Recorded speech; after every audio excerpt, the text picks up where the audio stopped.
ٹھیک. لیکن جو خلق ہے اس کو جو ظاہری انسان کا جسم ہے صحیح اس کے حسن و جمال کے ساتھ اور اس کی بہتری کے ساتھ تعبیر کیا جاتا ہے.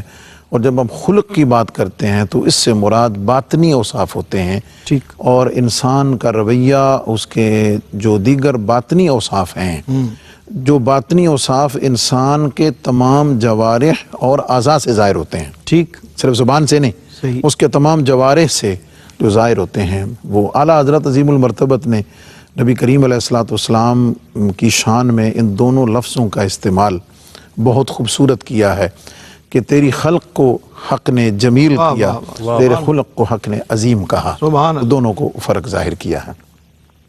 اب جب یہ عام عادت ہوگی تو اب اس کی جو ابتدائیہ اور سابقہ ہے وہ دونوں چیزیں ہو جائیں گی کہ جب وہ عادات اور اطوار اچھی ہوں گی تو وہ حسن اخلاق کہلائے گا، اور اگر وہ عادات اور اطوار اچھی نہیں ہوں گی تو وہ بد اخلاقی کہلائے گی. ٹھیک.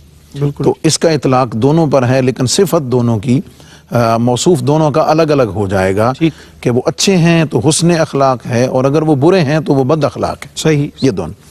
جب ہم اس کی تعریف کرتے ہیں کہ حسن اخلاق سے کیا مراد ہے، تو بنیادی طور پر انسان کی جو طبیعت اور مزاج ہے اس سے دو طرح کے اعمال ظاہر ہوتے ہیں. ٹھیک.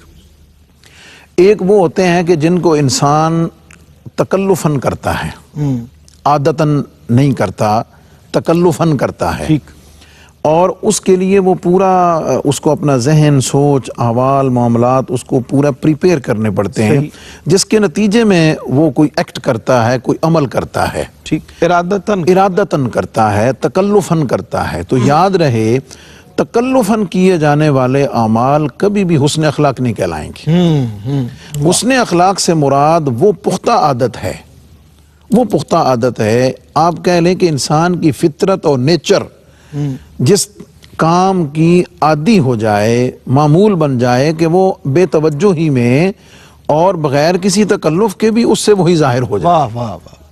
وہ جو چیز ظاہر ہوگی وہ حسن اخلاق کہلائے گا. اب اس کیفیت میں یہ دیکھا جائے گا کہ اس سے اچھائی ظاہر ہوئی ہے یا برائی ثاہر ہوئی ہے، اس سے اچھی چیز کا ظہور ہوا ہے یا بری چیز کا ظہور ہوا ہے.